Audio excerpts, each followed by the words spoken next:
नमस्कार, KP news 24/7 में आपका स्वागत है। मैं आपके साथ आत्मप्रिया आर्य। 9 बजे के समाचारों में पहले देखते हैं मुख्य समाचार।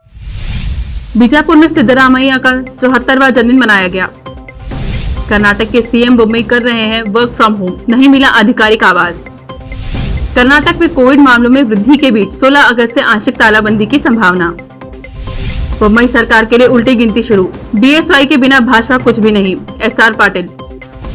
पीएम मोदी ने महिला स्वयं सहायता समूह की सदस्यों से की बात, जारी की 1625 करोड़ की राशि। राहुल गांधी ने सरकार के खिलाफ मार्च का नेतृत्व किया, कृषि कानूनों को वापस लेने की मांग।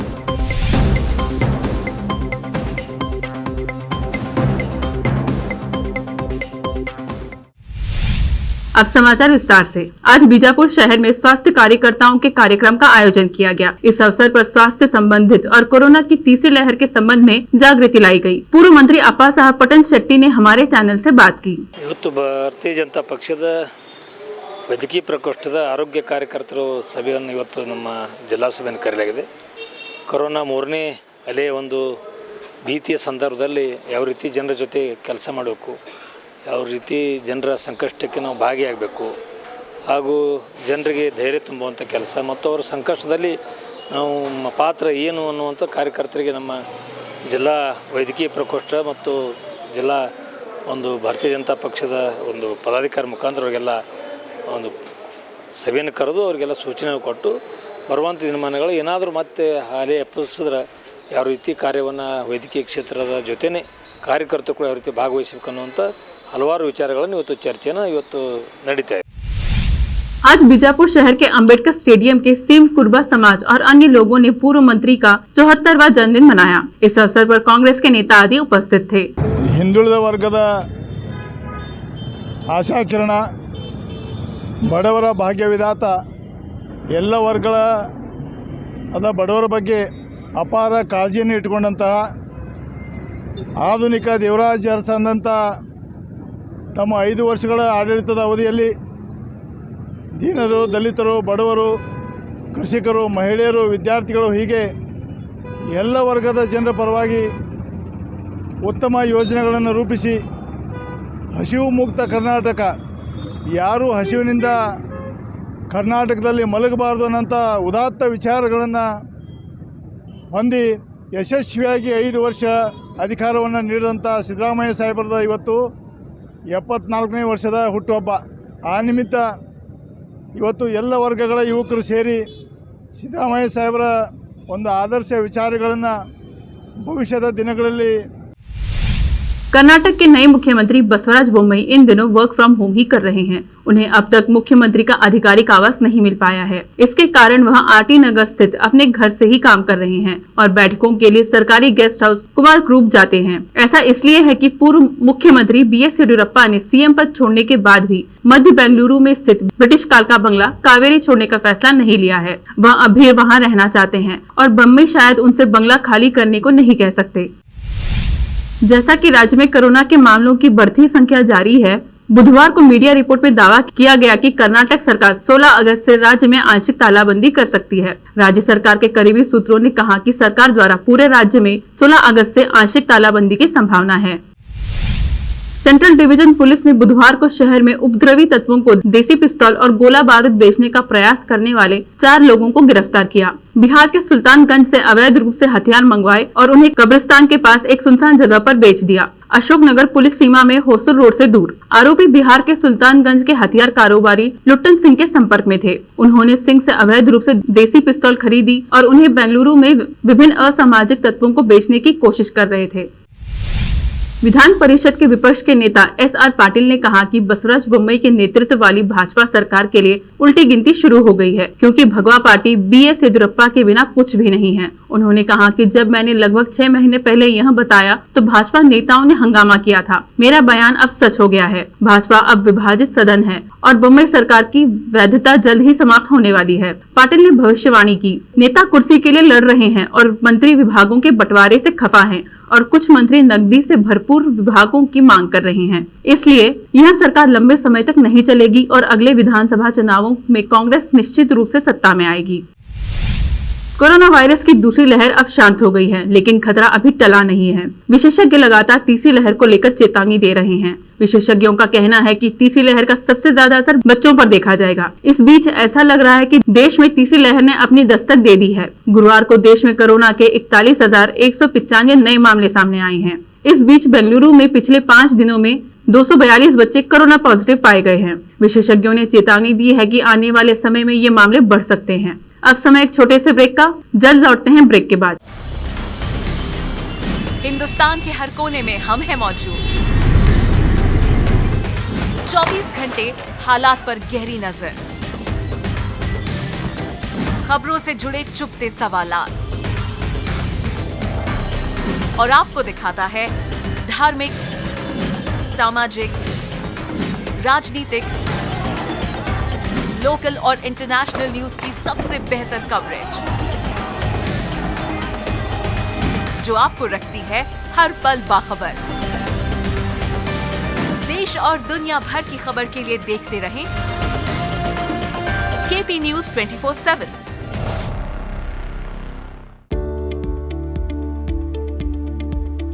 बीदर के पहले Hindi news channel KP news 24/7 के लिए रिपोर्टर, एंकर और अनुभवी न्यूज राइटर की जरूरत है। मीडिया में काम करने का अनुभव रखने वाले लोग हमसे संपर्क कर सकते हैं। अनुभव के आधार पर तनख्वाह दी जाएगी। एंकरिंग के लिए फ्रेशर्स भी संपर्क कर सकते हैं। इच्छुक लोग केपी न्यूज 24/7 के कार्यालय शाहपुर गेट बीदर पर फौरी संपर्क करें या इन फोन नंबर्स पर कांटेक्ट करें 9945283920 और 9380190131। नूर एजुकेशन ट्रस्ट बीदर की ओर से चलाए जाने वाला Noor MEd college Bidar, recognised by NCTE Delhi and affiliated to Gulbarga university Gulbarga. Admission are open for the academic year 2021-22। विशेषज्ञ और सक्षम शिक्षकों द्वारा शिक्षा प्राप्त करने के लिए नूर एमएड कॉलेज में दाखिला लें और शांत वातावरण में शिक्षा प्राप्त करें। बीदर शहर में बेहतर शिक्षा का एकमात्र केंद्र Noor MEd college, Shahpur gate Bidar. Phone numbers 9945283920, 8482221297। Hindustan के हर कोने में हम हैं मौजूद। 24 घंटे हालात पर गहरी नजर, खबरों से जुड़े चुपते सवालात, और आपको दिखाता है धार्मिक, सामाजिक, राजनीतिक, लोकल और इंटरनेशनल न्यूज की सबसे बेहतर कवरेज, जो आपको रखती है हर पल बाखबर। देश और दुनिया भर की खबर के लिए देखते रहें केपी न्यूज 24/7। ब्रेक के बाद आपका स्वागत है। समाचारों का सिलसिला जारी रखते हुए देखते हैं समाचार देश और दुनिया के। 75वें स्वतंत्रता दिवस की तैयारियों के बीच खुफिया एजेंसियों को आतंकियों के बड़े प्लान के बारे में पता चला है। खुफिया एजेंसियों ने अलर्ट जारी करते हुए राजधानी समेत अन्य राज्यों को अलर्ट किया है। एजेंसियों ने अलर्ट जारी कर कहा कि जैश और लश्कर के आतंकी देश में बड़ा हमला कर सकते हैं। प्रधानमंत्री नरेंद्र मोदी ने वीडियो कॉन्फ्रेंसिंग के जरिए आत्मनिर्भर नारी शक्ति से संवाद प्रोग्राम में हिस्सा लिया और महिला स्वयं सहायता समूह के सदस्यों से बात की। पीएम मोदी ने इस कार्यक्रम के दौरान 4 लाख स्वयं सहायता समूहों के लिए 1625 करोड़ रुपए का फंड भी रिलीज किया। इसके अलावा स्वयं सहायता समूहों के 7500 सदस्यों को बीज के लिए 25 करोड़ रुपए जारी किए, जो खाद्य प्रसंस्करण उद्योग मंत्रालय की PMFME योजना के तहत दी जा रही है। केंद्रीय राज्य मंत्री जितेंद्र सिंह ने इसरो के उपग्रह मिशन पर ट्वीट करते हुए बताया कि EOS-02 उपग्रह के प्रक्षेपण पर उनकी बात इसरो चेयरमैन डॉक्टर के सिवन से हुई है। उनके मुताबिक उपग्रह के पहले 2 चरण ठीक तरह से गुजरे, लेकिन क्रायोजेनिक स्टेज में कुछ तकनीकी खराबी के चलते लॉन्च से कुछ सेकंड पहले ही मिशन को रोकना पड़ा। हालांकि इसरो जल्द ही इस मिशन को रीशेड्यूल करने की तैयारी कर रहा है। संसद सदस्यों और विभिन्न विपक्षी दलों के नेताओं ने मॉनसून सत्र में कटौती के विरोध में गुरुवार को संसद से विजय चौक तक मार्च निकाला। सांसदों ने बैनर और तख्तियां लेकर कृषि कानूनों को वापस लेने का आह्वान किया और इनमें लोकतंत्र की हत्या लिखा हुआ था। विरोध का नेतृत्व करते हुए कांग्रेस नेता राहुल गांधी ने आरोप लगाया, हमें प्रेस से बात करने के लिए यहाँ आना होगा क्योंकि विपक्ष ने हमें संसद में बोलने की अनुमति नहीं दी है। यह लोकतंत्र की हत्या है।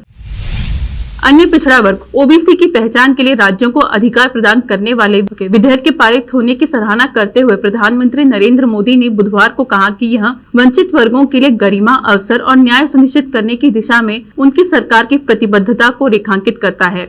राज्यों और केंद्र शासित प्रदेशों को ओबीसी और अपनी सूची बनाने का अधिकार प्रदान करने वाले एक महत्वपूर्ण संविधान संशोधन विधेयक को बुधवार को संसद की मंजूरी मिल गई।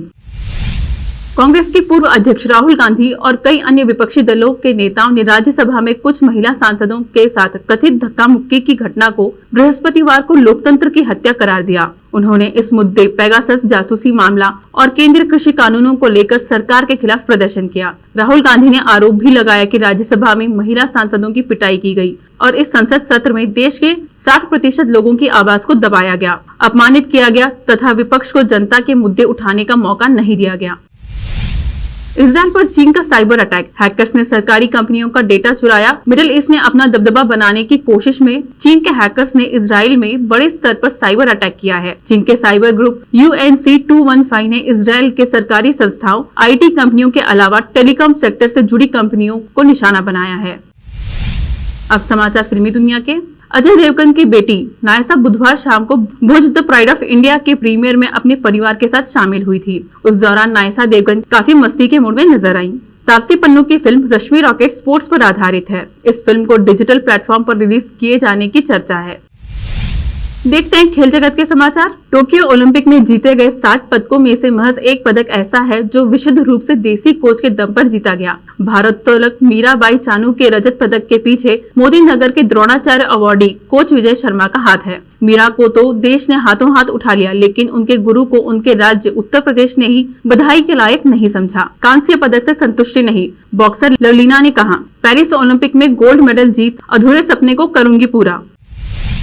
अंत में समाचार बाजार के। अगर वित्त वर्ष 2020 से 21 के लिए इनकम टैक्स रिटर्न्स फाइलिंग के दौरान आपसे भी लेट फीस और ज्यादा ब्याज वसूला गया है तो आपके लिए खुशखबरी है, क्योंकि अतिरिक्त ब्याज और लेट फीस का पैसा आपको लौटा दिया जाएगा। फिर से एक नजर मुख्य समाचारों पर। बीजापुर में सिद्धरामैया का 74वां जन्मदिन मनाया गया। कर्नाटक के CM बोम्मई कर रहे हैं वर्क फ्रॉम होम, नहीं मिला आधिकारिक आवाज। कर्नाटक में कोविड मामलों में वृद्धि के बीच 16 अगस्त से आंशिक तालाबंदी की संभावना। बोम्मई सरकार के लिए उल्टी गिनती शुरू। BSY के बिना भाजपा कुछ भी नहीं, SR पाटिल। PM मोदी ने महिला स्वयं सहायता समूह की सदस्यों से की बात, जारी की 1625 करोड़ की राशि। राहुल गांधी ने सरकार के खिलाफ मार्च का नेतृत्व किया, कृषि कानूनों को वापस लेने की मांग।